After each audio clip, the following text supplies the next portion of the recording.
what does drive us? What does help us develop and make life easier for ourselves? Well, I believe it comes down to a few things. Now, please watch the video presented on the screen while I narrate what occurs to you. All right, so as we can see here, there is a male and female spider. And so the male spider, the smaller one on top, managed to attract the female by flaunting his colors. But as you can see here, he is being rolled up into a ball, and he will turn out to be her dessert, sort of like a marshmallow. And then there's this video. This is Bulwer's pheasant, and he has got spectacular wattles.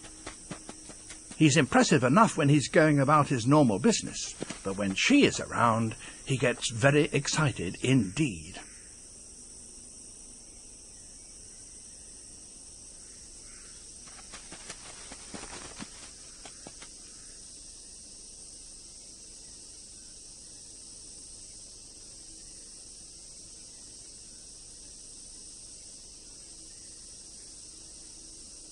Impressive though he is, she is very critical.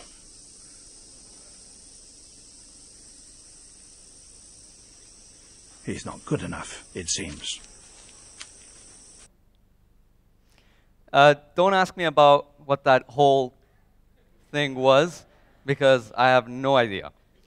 But in this video, produced by BBC Wildlife, Sir David Attenborough states, he is not good enough.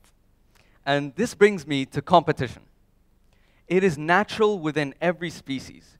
Competition is one of the main driving factors that lead us to improving our lifestyle. It is a never-ending cycle that takes place every day for each and every one of us. It drives us and pushes us to succeed. It is the survival of the fittest, and it is natural selection as we know it.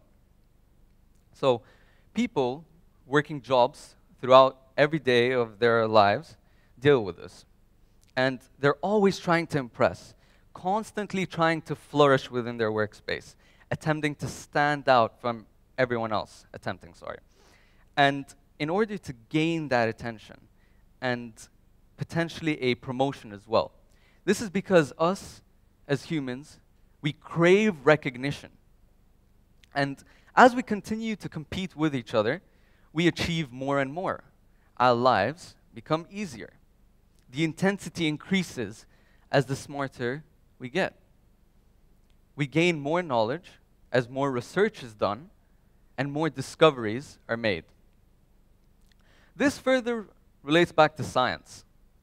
Science is the basis of everything we know. Biology, chemistry, physics. Scientists are constantly trying to outcompete each other every day, leaving their own little mark, unique mark, in history. This, in part, is consistent of and due to genetics and DNA. Some people are pre-programmed to have a drive for competition. All they want to do every day is compete to prove that they are better than everyone else. But having said that, there are people that do not come pre-programmed to compete. But this does not result in a lack of motivation. It does not result in a lack of drive. The way I see it, motivation is something that you need to earn, something you need to gain. And the way I see it, you have to work for it. You have to work hard in order to achieve something. It doesn't just come to you when you want it to.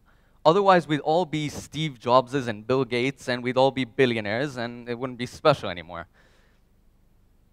But how do we manage to motivate ourselves?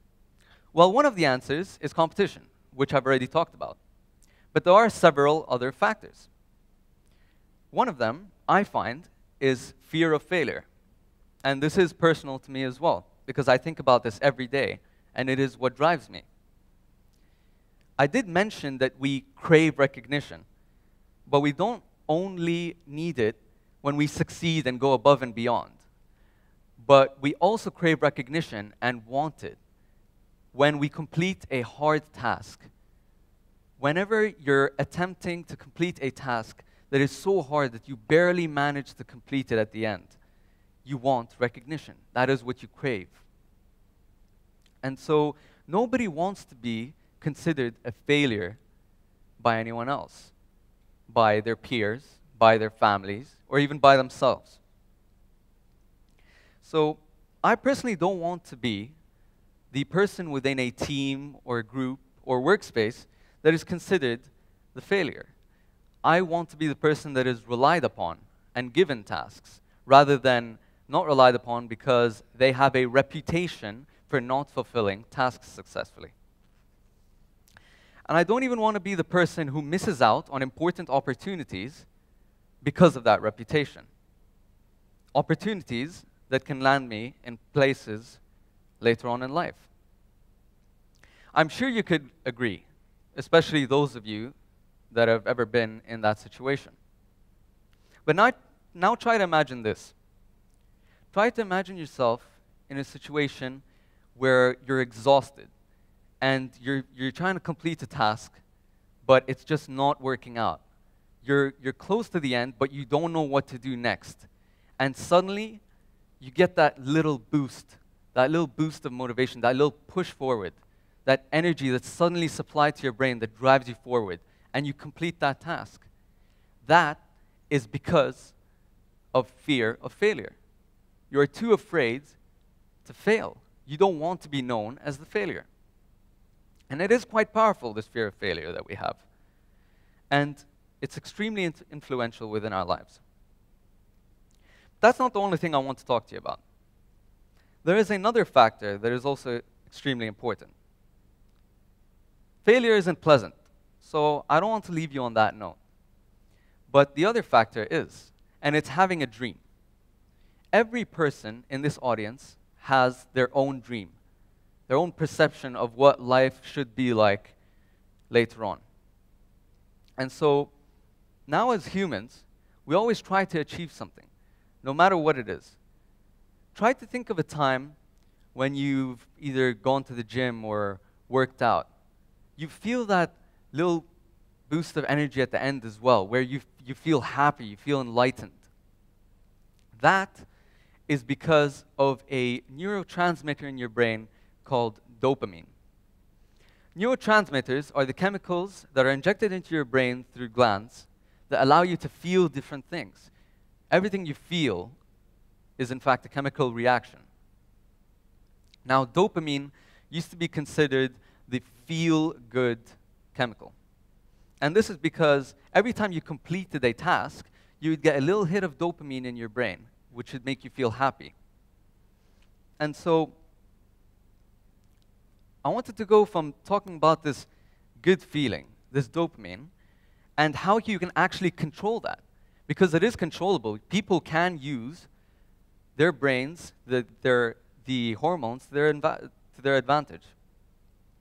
And so this is done by a step-down refinement.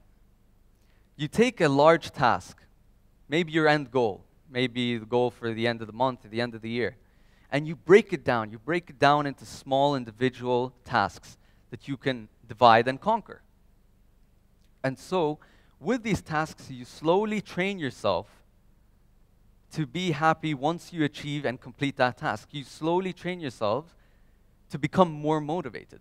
Once you break down those tasks, you will find that it is easier to complete the overall goal. And so, you can control your dopamine's level. So use it to your advantage. And those, in my opinion, are the main driving factors of what causes us to progress as a species. Humans have progressed a lot in the past 20 to 30 years, much larger than the 100 years before that. And that's because as we become smarter and more knowledgeable, and the technology becomes better, as we progress, we make it easier for ourselves. So, therefore, how long will this movement forward last? I don't know. Only time can tell. But what I can tell you is this. Compete, Fear overall failure, but do not fear the little failures. Because you can learn from your mistakes. If you fail from a small task, take that mistake, learn from it, and move forward. Use your powerful brains. They're there for a reason. And dream big, because everyone wants to leave their own little mark in history. Thank you very much.